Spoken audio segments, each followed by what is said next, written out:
Bonatua, si pendukung Roy Suryo dan Tifa mempertontonkan kebodohannya di depan hakim dan di depan publik.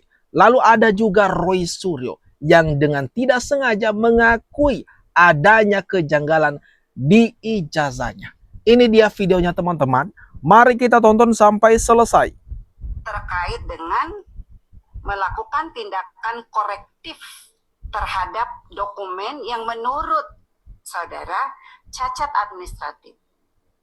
Siapa yang berwenang menilai suatu dokumen itu cacat administratif? KPU kah?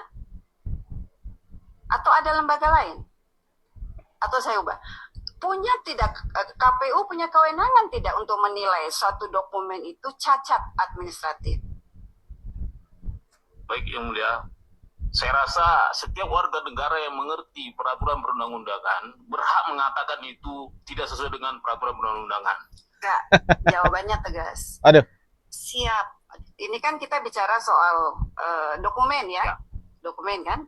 Siapa lembaga yang punya kewenangan untuk menyatakan satu dokumen itu cacat administratif? Saya rasa, atau spesifiknya saudara kan mempermasalahkan ijazah. Siapa yang punya kewenangan untuk menyatakan ijazah itu benar atau tidak? KPU kah? Atau ada lembaga lain? saya rasa publik Yang Mulia. Wah, saudara ini kok publik? Ya, publik berarti kan belanya bisa macam-macam.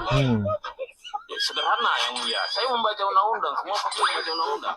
Begitu undang-undang Siapa yang berwenang menyatakan satu dokumen itu cacat administratif? Siapa? ini meluruskan. Iya.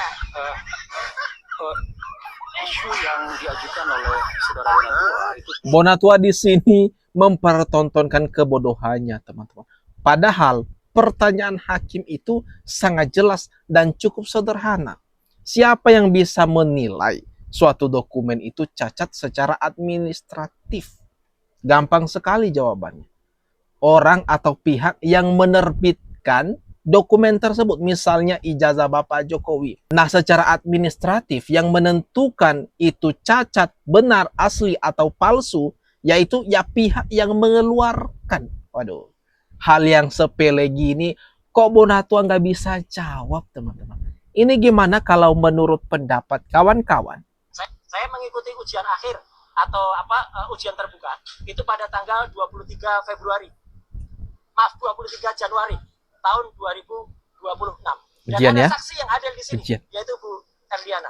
Beliau hadir langsung pada saat ujian terbuka.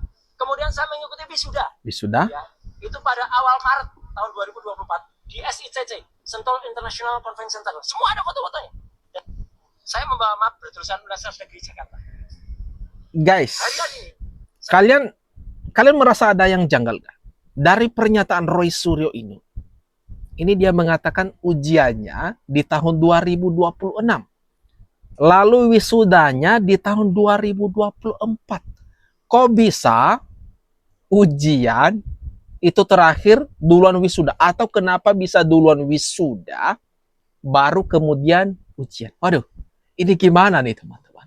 Ini mengenai ijazah Dr. Roy Suryo yang dinilai oleh netizen dan ada ahli yang menduga kalau ijazah daripada Roy Suryo doktornya itu bermasalah. Dari pernyataannya ini saja teman-teman, ini gimana? Kalau menurut pendapat kalian?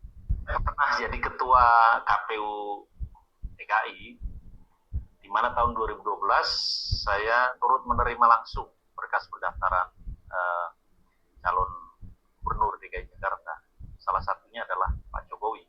Saya juga turut menerima berkas pendaftaran calon presiden di tahun 2014 sebagai komisioner KPU Pusat. Jadi dari dua peristiwa itu saya ini saksi pelaku bahwa setelah memeriksa dokumen pencalonan, bahkan sampai verifikasi lapangan, termasuk membuka akses bagi publik untuk mereka menyampaikan komplain, sanggahan atau masukan terhadap seluruh dokumen pencalonan calon presiden. Dan dari seluruh proses itu KPU memutuskan tanpa keraguan bahwa seluruh dokumen yang diajukan calon presiden, termasuk calon presiden Jokowi, diketahui memenuhi syarat. Atau Dengan pernyataan mantan Ketua KPU DKI Jakarta ini saja, Roy Suryo dan Dr. Tifa ketar-ketir. Langsung mikirin, waduh gimana nih, 12 tahun penjara ancamannya. Diakui oleh mantan Ketua KPU DKI Juri Ardiantoro bahwa berkas daripada Bapak Jokowi waktu itu ikut pilkada tidak ada yang menyanggah, tidak ada masalah sama sekali. Ini gimana nih teman-teman? Orang-orang yang datang itu, saya sudah paham itu semua. Setahun Bongkar. saya bersama mereka, para pengangguran. Ya, kalian lihat itu, dikasih 100.000 ongkos datang. Wah. Gitu. Karena memang kerjaannya cuma itu. Orang-orang itu saya udah hafal itu semua. Wah. Mereka itu mengaku aktivis, kasih ongkos transport 100.000 datang itu. Jadi bukan kalian kira itu mendukung kebenaran fakta, Mantap. mencari kebenaran. Tidak, saya sudah hafal mereka itu setahun ini. Orang-orang pengangguran. Kalau ada gratis makan siang, Ikutan. ya orang yang nggak pernah makan. Aduh. Kalian lihat itu baik di Polda maupun di Jakarta, orang yang datang itu orang-orang pengangguran. Memang mengaku aktivis itu. Orang-orang itu ada yang mak-mak lah, ada yang tua bangka. Itu semua pengangguran. 100.000 itu datang gitu. Jadi jangan kalian kira banyak dukungan terhadap Rosyur dan kita. Orangnya itu aja. Dan saya Dibongkar oleh Responsiani Par. Ternyata, waduh, orang yang selama ini ikut-ikutan, yang ngaku-ngaku aktivis, dan rombongan-rombongan yang setia terhadap Roy dan Tifa, ternyata teman-teman, pengangguran dan mengejar nasi bungkus. Dikasih ongkos 100.000 langsung mau. Kemudian ada nasi bungkus, disebutkan oleh Responsiani Par kayak nggak pernah makan. Waduh. Ini gimana nih teman-teman kalau menurut pendapat kawan-kawan? dan siapapun yang mengaku berjuang tetapi dia berkhianat pada perjuangan, siapapun yang berkhianat pada perjuangan, kita tidak pernah membela orang per orang. Ketika orang per orang itu sudah mengubah arah perjuangan hanya mencari keselamatan diri, kemudian menghilangkan objek perjuangan rakyat, kita tegaskan posisi kita ada bersama rakyat. Tapi Sebenarnya kesalahannya hanya terjadi pada oknum. Kasihan sahabat-sahabat saya pada tim itu. Dan tidak ada boleh mengatasnamakan rakyat, tapi dengan memenggal kepala orang lain atau mengorbankan orang lain. Kalau mau berjuang, penjarakan saya, bukan penjarakan klien saya. Saya ulangi, kalau mau berjuang, katakanlah penjarakan saya, tapi jangan mengatakan penjarakan klien saya.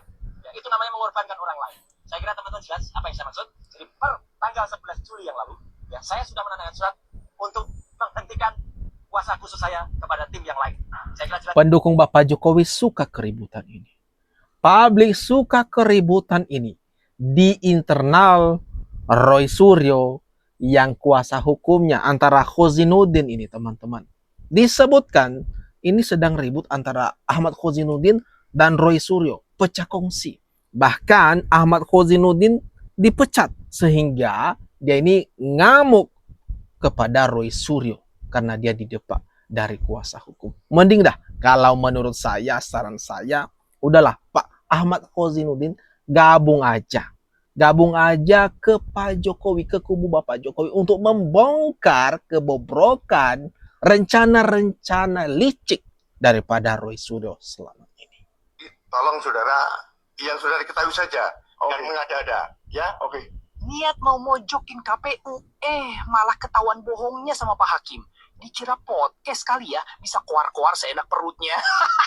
Inilah detik-detik Mikhail Sinaga dipermalukan Pak Hakim. Pak Ketua dan para anggota yang terhormat, kepada Pak Bonatua, pengadu dan teradu dari KPU RI. Perkenalkan saya Mikhail Benyamin Sinaga dari media Sentana seperti tadi saya katakan. Sebetulnya saya